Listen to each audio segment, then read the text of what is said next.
Selamat pagi anak-anak. Sudah siap untuk belajar hari ini? Oke, kali ini kita akan belajar tentang matematika.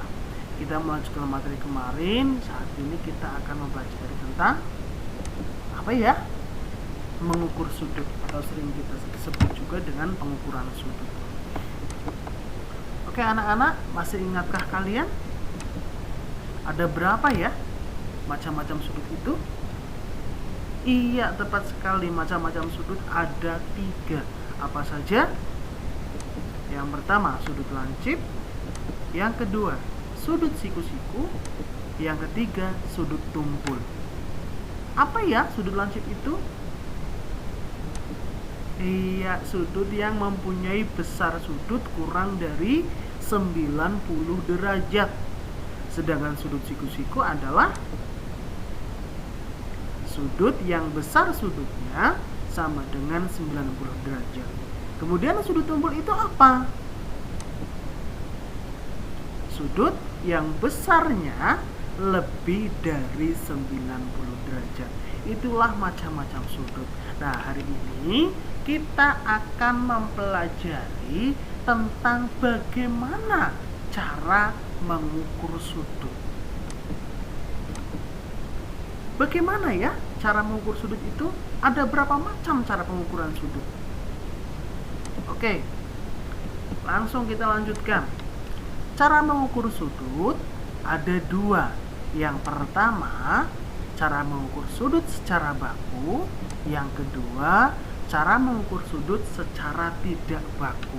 Maksudnya apa ya?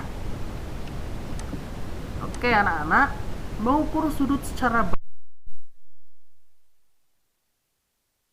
Mengukur sudut secara baku adalah pengukuran sudut menggunakan busur derajat. Nah, itu adalah gambar busur derajat.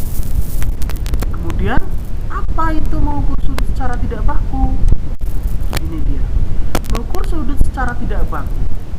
Pengukuran sudut secara tidak baku adalah mengukur sudut dengan alat yang bukan berupa busur derajat.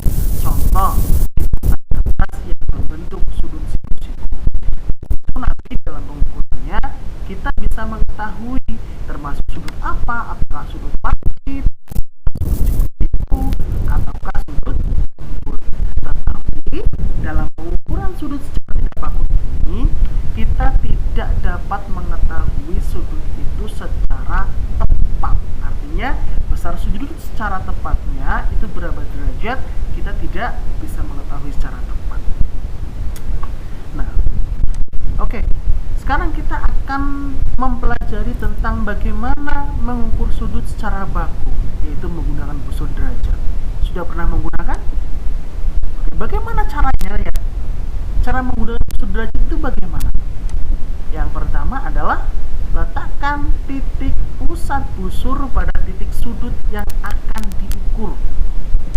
Kemudian yang kedua, himpitkan garis dasar busur dengan salah satu kaki sudut. Yang ketiga, lihatlah garis sudut yang lain. Yang keempat, angka pada busur yang berimpit dengan kaki sudut menunjukkan ukuran sudut. Oke, kalau kalian hanya membaca ini, kalian akan sulit memahami.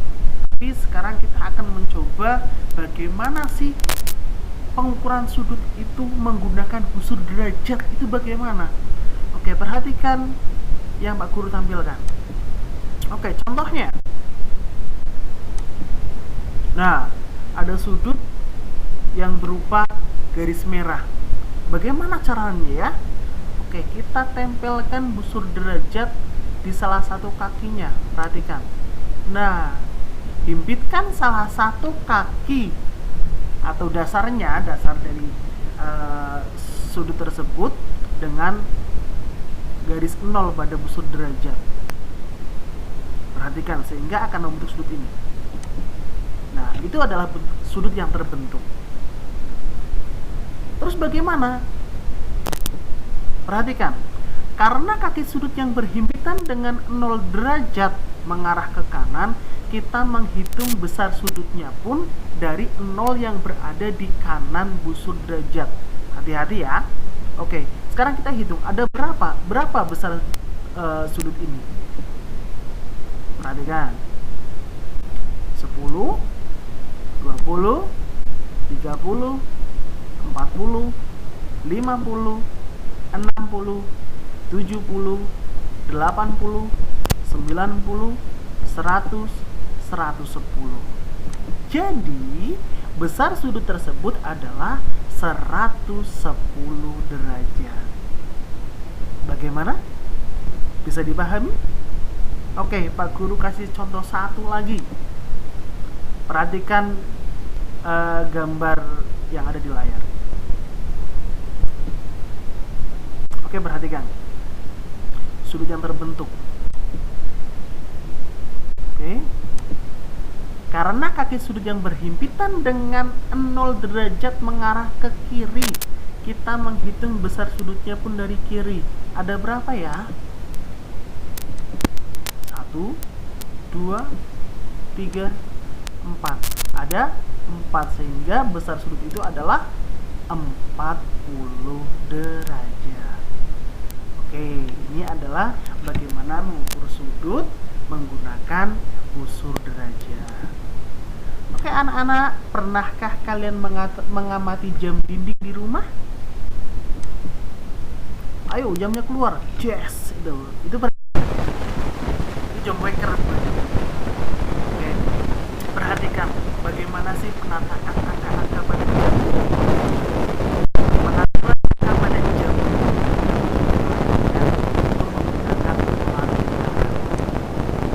Oke, perhatikan pengaturannya itu menggunakan alat, sehingga jumlah sudut pada jam keseluruhannya itu adalah sebesar 360 derajat. Bisa dipahami? Oke, karena satu dari pengaturan itu membentuk sudut 360 derajat, sehingga dari angka yang satu ke angka yang lainnya yang bersebelahan akan membentuk sudut sebesar 30 derajat. Contoh, dari angka 6 ke 7, dari angka 6 ke 5, itu membentuk sudut sebesar 30 derajat. Nah, dalam sudut yang terbentuk dari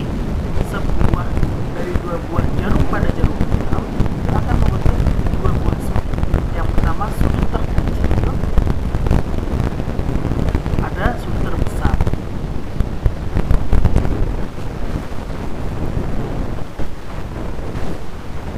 Oke, ini ada kesalahan ya. Itu seharusnya sudut dalam dan sudut terkecil itu berbeda, karena sudut terkecil terkadang berbeda.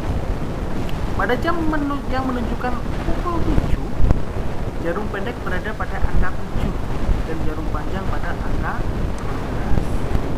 Dan jarak dari angka 7 ke angka 12 adalah sebanyak 5 angka, sehingga besar sudut yang dihitung adalah 5 kali 30 derajat, yaitu 150 derajat.